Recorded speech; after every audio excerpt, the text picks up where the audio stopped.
দেখুন শুকনো লঙ্কা ফোড়ন দিয়ে দিয়েছি। পাঁচমেশালি একটা তরকারি করব, শুকনো লঙ্কা ফোড়ন চলছে, পাঁচমেশালি তরকারি, তাই একটু মৌরি দিলাম। মৌরি ফোড়নটা খুব ভালো লাগে, মৌরি না সরি, এখন পাঁচ ফোড়ন দিলাম, মৌরিটা দিয়ে বেটে দেবো, একটু গোটা জিরেও দিয়ে দিলাম। এবার আমি দেব তরকারিগুলো একে একে। আমি তরকারির মধ্যে দিয়েছি দেখুন পটল দিয়েছি, সজনে ডাঁটা দিয়েছি, দুটো গাড়ি বেটে দিয়েছি, দুখানে বেশি না, ঝিঙে দিয়েছি, কুমড়ো দিয়েছি, কাঁচকলা দিয়েছি, পেঁপে দিয়েছি, দিয়েছি সজনে ডাঁটা দিয়েছি, আলু, সবজিগুলো দিয়ে আমি আজ একটা পাঁচমেশালি তরকারি রান্না করবো। এটা আপনারা ইচ্ছে করলে এর মধ্যে চিনি আর দিয়ে খেতে পারেন, আবার নিরামিষও খাওয়া যায়। আমি একটু নিরামিষই করবো।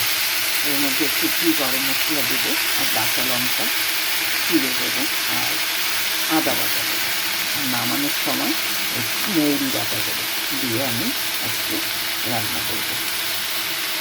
একটু ভালো করে সাঁতলে নিই, দিয়ে দিলাম পরিমাণ মতো একটু লবণ, দিয়ে দিলাম, দিয়ে দেবো পরিমাণ মতো সামান্য একটু হলুদ।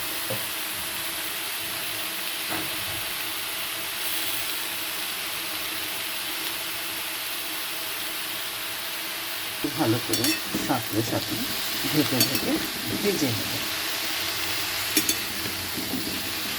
ভালো করে একটু ভেজে ভেজে নেবো তরকারিটা। দেখুন এই চারটে কাঁচা লঙ্কা এখন এই পাঁচমেশালি তরকারিটায় দিয়ে দেবো।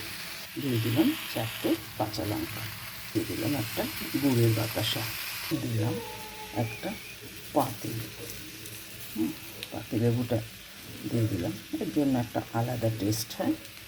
পাতিলেবু দিচ্ছি, দুটো লেবু দিয়ে দিলাম, এর টেস্টটা একটু অন্যরকম হয়, তাই দিলাম। এবার আমি জল দিয়ে দেবো, কারণ লেগে লেগে আসছে, জল দিয়ে দেবো। আর কিচ্ছু মশলা দেবো না, নামানোর আগে আদা বাটা দেবো, আর পাঁচ ফোড়ন, জিরে, শুকনো লঙ্কা এসব দিয়ে মশলা ভেজে, ধনে, গোটা ধনে, এগুলো মশলা ভেজে গুঁড়ো করে রেখেছি, সেই মশলাটা আমি দেব, সেটা নামানোর আগে দেব। এখন তরকারিটা সেদ্ধ হোক, তরকারিটা আমি এখন ঢেকে দেব।